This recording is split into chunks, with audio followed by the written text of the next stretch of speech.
ਦਰਸ਼ਕੋ break ਤੋਂ ਬਾਅਦ ਤੁਹਾਡਾ ਸਭ ਦਾ ਭਰਪੂਰ ਸਵਾਗਤ ਹੈ। ਹੁਣ ਆਪਾਂ ਅੱਜ ਦਾ ਜੋ ਅਖੀਰਲਾ ਇਸ਼ੂ ਹੈ ਉਸ ਬਾਰੇ ਆਪਾਂ ਗੱਲਬਾਤ ਕਰਨ ਜਾ ਰਹੇ ਹਾਂ ਕਿ ਕਿਸ ਤਰ੍ਹਾਂ ਭਾਰਤ ਜਦੋਂ ਦਾ ਯੂਨਾਈਟਿਡ ਨੇਸ਼ਨ ਸਿਕਿਉਰਿਟੀ ਕਾਉਂਸਲ ਵਿੱਚ ਵੜਿਆ ਹੈ ਉਸ ਵੱਲੋਂ ਪਾਕਿਸਤਾਨ ਦੇ ਖਿਲਾਫ ਜਿਹੜੀਆਂ ਵਿਊਤਬੰਦੀ ਜਿਹੜੇ ਕੰਮ ਨੇ ਉਹ ਜਾਰੀ ਨੇ। ਇਸੇ ਤਰ੍ਹਾਂ ਇੰਗਲੈਂਡ ਵਿੱਚ ਬਰਤਾਨੀਆ ਦੀ ਜਿਹੜੀ ਹਿੰਦੂ ਤਵੀ ਜਥੇਬੰਦੀਆਂ ਵੱਲੋਂ ਪ੍ਰਾਈਮ ਮਿਨਿਸਟਰ ਬੋਰਿਸ ਜੌਨਸਨ ਨੂੰ ਕਿਹਾ ਗਿਆ ਹੈ ਕਿ ਪਾਕਿਸਤਾਨ ਵਿੱਚ ਹਿੰਦੂਆਂ ਅਤੇ ਹਿੰਦੂ ਮੰਦਰਾਂ ਦੇ ਖਿਲਾਫ ਜੋ ਕਾਰਵਾਈਆਂ ਹੋ ਰਹੀਆਂ ਨੇ ਇੰਗਲੈਂਡ ਉਹਨਾਂ ਨੂੰ ਇੰਟਰਨੈਸ਼ਨਲ ਲੈਵਲ ਤੇ ਉਠਾਏ। ਇਸ ਬਾਰੇ ਆਪਾਂ ਵਿਚਾਰ ਚਰਚਾ ਕਰਨ ਜਾ ਰਹੇ ਹਾਂ ਔਰ ਨਾਲ ਹੀ ਗੁਰਬਾਣੀ ਵਿਚਾਰਾਂ ਦੀ ਸਾਂਝ ਤੁਹਾਡੇ ਨਾਲ ਪਾਈ ਜਾਏਗੀ। ਸੋ ਅਸੀਂ ਚਾਹਾਂਗੇ ਕਿ ਤੁਸੀਂ ਨਾਲ ਇਸੇ ਤਰ੍ਹਾਂ ਹੀ ਬਣੇ ਰਹਿਣਾ। ਦੇਖਣ ਸੁਣ ਲਿਆ ਲਿਖਣ ਲਈ ਤੁਹਾਡਾ ਸਭ ਦਾ ਬਹੁਤ ਬਹੁਤ ਸ਼ੁਕਰੀਆ ਜੀ। ਰਾਜ ਸਾਹਿਬ ਕੀ ਕਹਿਣਾ ਚਾਹੋਗੇ ਇਸ ਮੁੱਦੇ ਬਾਰੇ?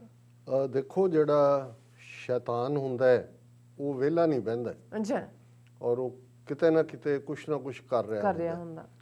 ਆਪਣੇ ਮੁਲਕ ਦਾ ਹਾਲ ਜਿਵੇਂ ਅਸੀਂ ਡਿਸਕਸ ਕੀਤਾ ਕਿ ਅੱਧੀ ਫੌਜ ਉਹਨਾਂ ਦੇ ਆਪਣੇ ਥਿੰਕ ਟੈਂਕ ਦੇ ਕਹਿਣ ਮੁਤਾਬਕ ਸਟ੍ਰੈਸ ਦਾ ਸ਼ਿਕਾਰ ਹੈ।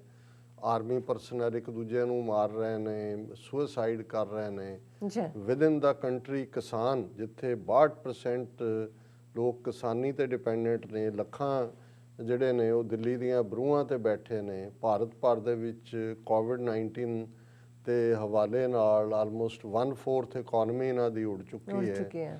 ਕਿਵੇਂ ਇਹਨਾਂ ਨੂੰ ਬਾਰਡਰਸ ਦੇ ਉੱਤੇ ਚਾਈਨਾ ਦੀ ਹਿਊਮਿਲੇਸ਼ਨ ਐਵਰੀ ਡੇ, ਉਹਨੇ ਇੰਨਾ ਇਲਾਕਾ ਇਹਨਾਂ ਦਾ ਆਪਣੇ ਕਬਜ਼ੇ 'ਚ ਕਰ ਲਿਆ। ਨਿੱਕੇ ਨੇਪਾਲ ਵਰਗੇ ਦੇਸ਼ ਜਿਹੜੇ ਨੇ ਉਹਨਾਂ ਦੇ ਫੋਰਨ ਮਿਨਿਸਟਰ ਨੇ ਆਉਣਾ ਔਰ ਆਲਰੇਡੀ ਨੇਪਾਲ ਨੇ ਕਿਹਾ ਜੀ ਅਸੀਂ ਲਿਪੂ ਲੇਖ ਔਰ ਦੂਸਰੇ ਕਾਲਾ ਪਾਣੀ ਉਹਨਾਂ ਨੂੰ ਸਾਡਾ ਵਿਦੇਸ਼ ਮੰਤਰੀ ਉਠਾਏਗਾ। ਇਸ ਸਭ ਦੇ ਬਾਵਜੂਦ ਇਹਨਾਂ ਦਾ ਐਸਾ ਕਾਲਾ ਇਹਨਾਂ ਦਾ ਮਨ, ਕਾਲੀਆਂ ਕਰਤੂਤਾਂ ਵਾਲੇ ਇਹ ਚਾਣਕਿਆ ਦੇ ਪੁੱਤਰ ਜਿਨ੍ਹਾਂ ਨੇ ਪਾਕਿਸਤਾਨ ਨੂੰ ਕਦੇ ਐਕਸੈਪਟ ਨਹੀਂ ਕੀਤਾ ਹੈ। ਇਹ ਇਕੱਲਾ ਇਹ ਨਹੀਂ ਹੈ ਕਿ ਜੇ ਕਹਿੰਦੇ ਨੇ ਜੀ ਏਕਤਾ ਅਖੰਡਤਾ, ਇਹ ਪਾਕਿਸਤਾਨ ਨੂੰ ਮਿਟਿਆ ਦੇਖਣਾ ਚਾਹੁੰਦੇ ਨੇ। ਔਰ ਹੁਣ ਜੇ ਇਹਨਾਂ ਨੂੰ ਅਪਰਚੁਨਿਟੀ ਮਿਲੀ ਹੈ ਔਰ ਇਹ ਕੋਈ ਏਡੀ ਗੱਲ ਨਹੀਂ ਹੈ, ਪਾਕਿਸਤਾਨ ਵੀ ਕਈ ਵਾਰ UN ਸਿਕਿਉਰਿਟੀ ਕਾਉਂਸਲ 'ਚ ਰੋਟੇਟਿੰਗ ਮੈਂਬਰ ਬਣਿਆ। ਹੁਣ 2 ਸਾਲ ਲਈ ਇਹਨਾਂ ਦੀ ਟਰਮ 1 ਜਨਵਰੀ ਤੋਂ ਸ਼ੁਰੂ ਹੋਈ ਹੈ ਔਰ ਆਲਰੇਡੀ ਜਦੋਂ ਕਿ ਅਜੇ ਕੋਈ ਫੇਸ ਟੂ ਫੇਸ ਮੀਟਿੰਗਸ ਨਹੀਂ ਹੋ ਰਹੀਆਂ, ਅਜੇ ਵਰਚੁਅਲੀ ਪਾਰਟ ਚੱਲ ਰਿਹਾ ਔਰ ਉਹਨਾਂ ਦਾ ਜਿਹੜਾ ਤ੍ਰਿਮੂਰਤੀ UN ਰਿਪਰੈਜ਼ੈਂਟੇਟਿਵ ਉਹਨੇ ਕਿਹਾ ਜੀ ਦੇਖੋ ਸਾਨੂੰ ਕਿੰਨਾ ਫਖਰ ਹੈ ਵੀ ਅਸੀਂ ਉਹਨਾਂ 3 ਕਮੇਟੀਆਂ ਦੀ ਚੇਅਰਮੈਨੀ ਸਾਨੂੰ ਮਿਲ ਗਈ ਹੈ ਜਿਨ੍ਹਾਂ ਦੇ ਵਿੱਚ ਜਿਹੜੀ ਹੈ ਅਸੀਂ ਆਪਣਾ ਰੋਲ ਅਦਾ ਕਰਾਂਗੇ। ਔਰ ਉਹਦੇ 'ਚ ਉਹਨਾਂ ਨੇ 3 ਕਮੇਟੀਆਂ ਜਿਹੜੀਆਂ ਕਹੀਆਂ ਉਹਦੇ 'ਚ security Indian United nation security council Taliban sanction committee, ਉਹਦੇ 'ਚ ਵੀ ਅਸੀਂ ਚੇਅਰਮੈਨ ਹਾਂ। ਕਾਊਂਟਰ ਟੈਰਰਿਜ਼ਮ ਕਮੇਟੀ ਜਿਹਦੇ ਅਸੀਂ 2022 ਚੇਅਰਮੈਨ ਬਣਨੇ ਔਰ ਲੀਬੀਆ ਸੈਂਕਸ਼ਨਸ ਕਮੇਟੀ ਜਿਹੜੀ ਹੈ ਉਹਦੀ ਵੀ ਸਾਡੇ ਕੋਲ ਚੇਅਰਮੈਨੀ ਆ ਗਈ ਹੈ। ਔਰ ਉਹਦੇ 'ਚ ਉਹਨਾਂ ਨੇ ਪਹਿਲਾਂ ਤਾਲਿਬਾਨ ਸੈਂਕਸ਼ਨਸ ਕਮੇਟੀ ਦੀ ਗੱਲ ਕੀਤੀ।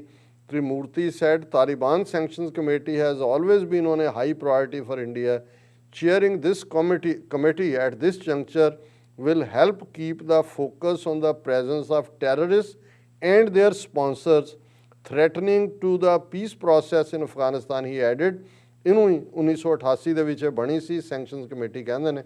ਹੁਣ ਇਹ ਤਾਲਿਬਾਨ ਸੈਂਕਸ਼ਨਸ ਕਮੇਟੀ ਦਾ ਇੰਡੀਆ ਚੇਅਰਮੈਨ ਹੈ।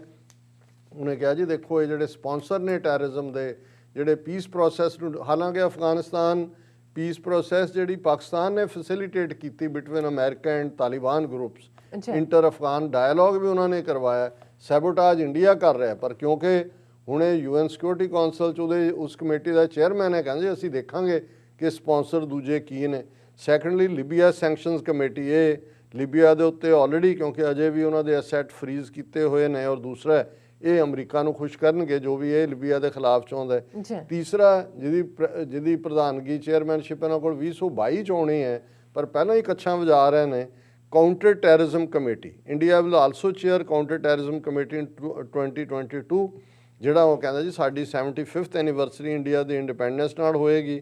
ਇਹ ਸਤੰਬਰ 2001 ਦੇ ਵਿੱਚ ਬਣੀ ਸੀ committee after the tragic attack of 9/11 in New York. India had chair this committee in security, ਅਸੀਂ 2011-12 'ਚ ਵੀ ਚੇਅਰ ਕੀਤੀ ਸੀ। The chairing of this committee has a special resonance for India.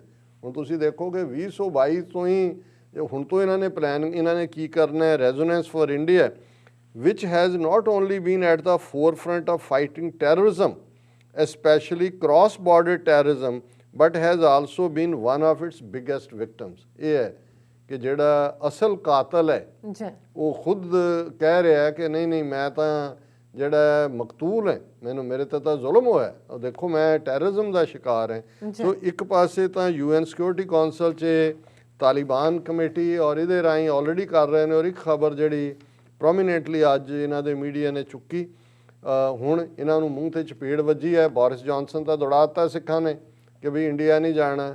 100 member parliament ਜਿਹੜੇ ਨੇ ਉਹਨਾਂ ਨੇ ਲਿਖਿਆ ਵੀਕਐਂਡ ਦੇ ਉੱਤੇ ਬੋਰਿਸ ਜੌਨਸਨ ਨੂੰ ਕਿ ਵੀ ਇਹਦੇ ਤੇ ਐਕਟ ਕਰੋ, ਫਾਰਮਰਸ ਨਾਲ ਧੱਕਾ ਹੋ ਰਿਹਾ। ਤਾਂ ਇਹਨਾਂ ਨੂੰ ਲੱਗਾ ਕਿ ਵੀ ਅਸੀਂ ਤਾਂ ਗਾਇਬ ਹੋ ਗਏ। ਉਹ ਜਿਹੜੀ ਹੋਮ ਮਿਨਿਸਟਰ ਬਣਾਈ ਹੋਈ ਹੈ ਪਟੇਲ, ਉਹ RSS ਦੀ ਬੰਦੀ ਜੀ, ਅਸੀਂ ਸਾਰੇ ਨਾਲ ਦੀ ਨਾਲ ਉਹਨਾਂ ਨੇ British Hindus seek Boris Johnson intervention over Pak minority persecution heightened the burning of temple in Khyber Pakhtunkhwa province last month. ਹੁਣ ਇਹ ਜਿਹੜੀਆਂ ਹਿੰਦੂ ਜਥੇਬੰਦੀਆਂ ਨੇ ਉਹਨਾਂ 'ਚ ਕਿਹੜੀਆਂ ਨੇ? President Hindu forum of Britain, Hindu Swayam Sevak Sangh ਔਰ Hindu council UK, national council of Hindu temples UK, president of Vishwa Hindu ਪਰਿਸ਼ਦ, ਸਾਰੀਆਂ ਟੈਰਰਿਸਟ ਆਰਗੇਨਾਈਜ਼, ਖੁਦ ਜਿਹੜੀਆਂ ਟੈਰਰਿਸਟ ਆਰਗੇਨਾਈਜੇਸ਼ਨਸ ਨੇ। ਔਰ ਉਹਨਾਂ ਨੇ ਇਹ ਕਿਹਾ, ਬ੍ਰਿਟਿਸ਼ ਪ੍ਰਾਈਮ ਮਿਨਿਸਟਰ ਨੂੰ ਲਿਖਿਆ, seeking urgent action from Pakistan over the rampant persecution of Hindus in the country, highlighting the burning of a temple in Khyber Pakhtunkhwa province last month as the most recent examples। देखो जी मंदिर, हालां पाकिस्तान ਦੀ supreme court ਨੇ ਉਹਦਾ notice ਲਿਆ, ਬੰਦੇ 40 ਚੁੱਕ ਕੇ ਅੰਦਰ ਦਿੱਤੇ ਨੇ, ਫੈਸਲਾ ਸੁਣਾਇਆ ਕਿ ਉਹਨਾਂ ਤੋਂ ਹੀ ਬਣਵਾਣਾ ਹੈ। ਲੇਕਿਨ ਉਹਦੇ ਜੋ ਕਹਿ ਰਹੇ ਨੇ, we the representatives of national umbrella bodies for Hindus in UK would like to seek urgent action to demand Prime Minister of Pakistan does everything possible to stop the rampant prosecution of Hindus in Pakistan। और ये सारे दे उत्ते उन्होंने लंबा चौड़ा उन्होंने कहा कि जी हज़ारां क्लैरिक्स उत्थे आ कर रहे हैं और टैरी विलेज ये कर दिता है। और ये हुण इहदे च दिलचस्प गल ये है कि हुण इस लिस्ट दे विच इन्होंने देखा भी सिख इन्हां दी गिरफ्त चों निकल गए ने। हुण इहदे च नहीं तो जो पाकिस्तान की गल करते सी, सिखां की परसीक्यूशन की गल करते सी, हुणे कह रहे हैं this systemic targeting is of course not only against Hindus, the Christian community also stands testament to the same persecution, the latter added. ਹੁਣ ਇਹਨਾਂ ਨੂੰ ਪਾਕਿਸਤਾਨ ਦੇ ਕ੍ਰਿਸਚਨਾਂ ਦਾ ਦਰਦ ਜਾਗਿਆ। ਤੁਸੀਂ ਉੱਥੇ ਕੰਧਮਾਲ 'ਚ ਕੀ ਕੀਤਾ ਈਸਾਈਆਂ ਦੇ ਨਾਲ, ਮੁਸਲਮਾਨਾਂ ਨਾਲ ਤੁਸੀਂ ਕੀ ਕਰ ਰਹੇ ਹੋ। ਪਰ ਮੈਨੂੰ ਖੁਸ਼ੀ ਹੋਈ ਵੀ ਹੁਣ ਇਹਨਾਂ ਨੂੰ ਸਿੱਖਾਂ ਤੇ ਇਤਬਾਰ ਨਹੀਂ ਹੈ। ਉਹਨਾਂ ਨੇ ਕਿਹਾ ਸਿੱਖਾਂ ਨੇ ਤਾਂ 100 MP ਮਗਰ ਪਾ ਦਿੱਤੇ ਨੇ ਕਿ ਭਾਈ ਉਹਨੂੰ ਬੋਰਿਸ ਜੌਨਸਨ ਨੂੰ ਕਿਹਾ ਵੀ ਤੂੰ ਇਹਦੇ ਤੇ ਇੰਟਰਵੀਨ ਕਰ, ਇਹ ਜੋ ਕਰ ਰਹੇ ਨੇ। ਔਰ ਕਲੋਜ਼ਿੰਗ ਤੋਂ ਪਹਿਲਾਂ ਜਿਵੇਂ ਅਸੀਂ ਕਬੀਰ ਸਾਹਿਬ ਦੀ ਬਾਣੀ ਦੇ ਉੱਤੇ ਵਿਚਾਰ ਕਰਦੇ ਹਾਂ, 2 ਸ਼ਲੋਕ ਅਸੀਂ ਚੁਣੇ ਨੇ ਉਹਨਾਂ ਦੇ ਵਿਚਾਰ ਲਈ। पहला 152 नंबर श्लोक कपलेट। कबीर गंग जमन के अंतरे सहज सुन के घाट, तहाँ कबीर मट किया खोजत मुन जन बाट। ਹੁਣ ਜ਼ਾਹਰ ਹੈ ਕਿ ਜਦੋਂ ਭਗਤ ਜਨ ਜਿਵੇਂ ਕਬੀਰ ਸਾਹਿਬ ਦੀ ਬਾਣੀ ਸਭ ਤੋਂ ਜ਼ਿਆਦਾ ਹੈ ਭਗਤਾਂ 'ਚੋਂ ਗੁਰੂ ਗ੍ਰੰਥ ਸਾਹਿਬ, ਉਹਨਾਂ ਨੇ ਬ੍ਰਾਹਮਣਵਾਦ ਨੂੰ ਔਰ ਖ਼ਾਸ ਤੌਰ 'ਤੇ ਉਹਨਾਂ ਦਾ ਜਿਹੜਾ ਇਹ ਤੀਰਥਾਂ ਦਾ ਕਾਨਸੈਪਟ ਸੀ ਕਿ ਦਰਿਆ ਗੰਗਾ, ਜਮਨਾ, ਸਰਸਵਤੀ, ਗੋਦਾਵਰੀ, ਜਿਹਨਾਂ ਸਾਰਿਆਂ ਦਰਿਆਵਾਂ ਦੇ ਕੰਢੇ ਬਾਹਮਣ ਬੈਠੇ ਨੇ, ਦਰਿਆ ਦੇ ਸ਼ੁਰੂ ਹੋਣ ਤੋਂ ਲੈ ਕੇ ਐਂਡ ਹੋਣ ਤੱਕ, ਕਿ ਨਹਾਓ ਤੁਹਾਡੇ ਪਾਪ ਸਾਰੇ ਦੂਰ ਹੋਣਗੇ ਤੇ ਸਾਨੂੰ ਪੂਜਾ ਦਿਓ, ਅਸੀਂ ਤੁਹਾਡੇ ਲਈ ਜਿਹੜੀ ਹੈ ਉਹ ਦੁਆ ਕਰਦੇ। ਔਰ ਉਹ ਜਨਰੇਸ਼ਨਾਂ ਤੋਂ ਖਾ ਰਹੇ ਸੀ ਉਹ ਸਾਰਿਆਂ ਨੂੰ, ਔਰ ਅੱਜ ਤੱਕ ਵੀ ਲੁੱਟ ਰਹੇ ਨੇ। ਅਜੇ ਵੀ ਕੁੰਭ ਦਾ ਮੇਲਾ ਦੁਨੀਆ ਦੀ ਸਭ ਤੋਂ ਵੱਡੀ ਗੈਦਰਿੰਗ ਹੁੰਦੀ ਹੈ, 2 ਕਰੋੜ ਜਾ ਕੇ ਉੱਥੇ ਆਲਰੇਡੀ ਜਿਹੜੀ ਵਿਚਾਰੀ ਗੰਦੀ ਗੰਗਾ ਉਹਨੂੰ ਹੋਰ ਗੰਦਾ ਕਰਦੇ ਨੇ। ਪਰ ਕਬੀਰ ਸਾਹਿਬ ਕਹਿੰਦੇ ਨੇ ਕਿ ਭਾਈ ਮੇਰੇ ਲਈ ਹੁਣ ਜਿੱਥੇ 2 ਦਰਿਆ ਮਿਲਦੇ ਨੇ ਉਹਨੂੰ ਤ੍ਰਿਵੇਣੀ ਕਹਿੰਦੇ ਨੇ। ਹਾਲਾਂ ਇੱਕ ਇਹਨਾਂ ਦੀ ਮਿਥਿਕ ਰਿਵਰ ਹੈ ਜਿਹਨੂੰ ਸਰਸਵਤੀ ਕਹਿੰਦੇ ਸੀ, ਤੇ ਤ੍ਰਿਵੇਣੀ 3 ਦਰਿਆਵਾਂ ਦਾ ਮੇਲ ਹੈ। ਜਿਵੇਂ ਇਲਾਹਾਬਾਦ ਦੇ ਵਿੱਚ ਹੈ ਜਿਹਦਾ ਨਾਂ ਤ੍ਰਿਵੇਣੀ ਰੱਖ ਦਿੱਤਾ ਇਹਨਾਂ ਨੇ ਹੁਣ, ਗੰਗਾ, ਜਮਨਾ, ਸਰਸਵਤੀ। ਉਹ ਸਰਸਵਤੀ ਤਾਂ ਨਜ਼ਰ ਨਹੀਂ ਆਉਂਦੀ, ਗੰਦੀ ਗੰਗਾ, ਤੇ ਜਮਨਾ ਵੀ ਪੂਰੀ ਗੰਦੀ ਉੱਥੇ ਮਿਲਦੀ ਆ, ਉੱਥੇ ਗੰਦ 'ਚ ਨਹਾ ਰਹੇ ਹੁੰਦੇ ਨੇ। ਪਰ ਕਬੀਰ ਸਾਹਿਬ ਕਹਿੰਦੇ ਨੇ ਕਿ ਭਾਈ ਮੇਰੀ ਗੰਗਾ ਜਮਨਾ ਕਿਹੜੀ ਹੈ? ਕਬੀਰ ਗੰਗ ਜਮਨ ਕੇ ਅੰਤਰੇ ਸਹਿਜ ਸੁਨ ਕੇ ਘਾਟ। ਵੈਸੇ ਜਦੋਂ ਵੀ ਕਿਤੇ ਤੁਸੀਂ ਦੇਖੋ ਕਿ 2 ਜਿਹੜੇ ਠਾਠਾਂ ਮਾਰਦੇ ਦਰਿਆ ਹੁੰਦੇ ਨੇ, ਉਹ ਦੂਰੋਂ ਬੜੀ ਆਵਾਜ਼ ਕਰਦੇ, ਪਰ ਜਦੋਂ ਮਿਲਦੇ ਨੇ ਇਕੱਠੇ ਤੇ ਉੱਥੇ ਆਵਾਜ਼ ਸ਼ਾਂਤ ਹੋ ਜਾਂਦੀ। ਸ਼ਾਇਦ ਦੋਨਾਂ ਦਾ ਮਿਲਣ ਜਿਹੜਾ ਹੁੰਦਾ ਹੈ ਉਹ।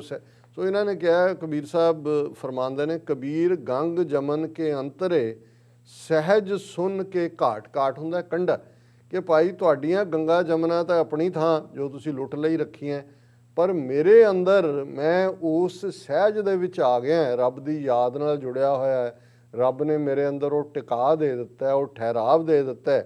ਤਹਾਂ ਕਬੀਰ ਹੈ ਮਟ ਕੀਆ ਖੋਜਤ ਮੁਨ ਜਨ ਬਾਟ। ਤੁਸੀਂ ਤਾਂ ਲੋਕਾਂ ਨੂੰ ਦਰਿਆਵਾਂ ਦੇ ਪੰਗਿਆਂ 'ਚ ਪਾ ਕੇ ਫਸਾਇਆ ਹੋਇਆ ਸੀ, ਪਰ ਇੱਥੇ ਮੈਂ ਆਪਣਾ ਰਾਹ ਲੱਭ ਲਿਆ। ਬਾਟ ਹੁੰਦਾ ਰਸਤਾ, ਜਿਸ ਨੂੰ ਮੁਨੀ ਰਿਸ਼ੀ ਲੱਭਦੇ ਆ, ਸਾਰੀਆਂ ਜ਼ਿੰਦਗੀ ਗਵਾ ਦਿੰਦੇ ਨੇ, ਤੁਹਾਡੇ ਦਰਿਆਵਾਂ 'ਚ ਨਹਾਉਣ ਤੇ ਰਹਿੰਦੇ ਨੇ, ਉਸ ਨੂੰ ਕਬੀਰ ਸਾਹਿਬ ਕਹਿੰਦੇ ਨੇ ਤਹਾਂ ਕਬੀਰ ਹੈ ਮਟ ਕੀਆ, ਕਿ ਉੱਥੇ ਮੈਂ ਟਿਕਾਣਾ ਬਣਾ ਲਿਆ ਆਪਣਾ, ਜਿਹੜਾ ਉਹ ਸਹਿਜ ਦੇ ਵਿੱਚ ਮੈਂ ਆ ਗਿਆ। ਔਰ ਦੂਸਰਾ ਸ਼ਲੋਕ ਵੀ ਇਸੇ ਹੀ ਥਾਟ ਨੂੰ ਫਰਦਰ ਐਨਫੋਰਸ ਕਰਦਾ ਹੈ, ਕਬੀਰ ਜੈਸੀ ਉਪਜੀ ਪੇੜ ਤੇ ਜੋ ਤੈਸੀ ਨਿਭ ਹੈ ਓੜ, ਹੀਰਾ ਕਿਸ ਕਾ ਵਾਪਰਾ ਪੁਜੈ ਨਾ ਰਤਨ ਕਰੋੜ। ਹੁਣ ਜ਼ਾਹਰ ਹੈ ਕਿ ਜਦੋਂ ਪੌਦਾ ਜਾਂ ਪਲਾਂਟ ਬੂਟਾ ਗਰੋ ਹੁੰਦਾ ਉਹ ਨਾਜ਼ੁਕ ਹੁੰਦਾ, ਬਿਲਕੁਲ, ਔਰ ਉਹਦੀ ਜਿਹੜੀ ਨਾਜ਼ੁਕਤਾ ਹੈ, ਉਹਦੀ ਖੂਬਸੂਰਤੀ ਹੁੰਦੀ ਹੈ ਉਸ ਦੇ ਬਚਾਅ ਦੀ ਵੀ। ਜਦੋਂ ਹਵਾ ਜਿਸ ਰੁਖ ਜਾਂਦੀ ਉਹ ਨਾਜ਼ੁਕ ਉਸ ਪਾਸੇ ਝੁਕ ਜਾਂਦਾ, ਹਵਾ ਨਿਕਲ ਜਾਂਦੀ ਉਹ ਵਾਪਸ ਆਪਣੀ, ਜੇ ਦੂਸਰੇ ਰੁਖ ਦੀ ਹਵਾ ਆਈ ਉਹ ਦੂਸਰੇ ਪਾਸੇ ਝੁਕ ਜਾਂਦਾ।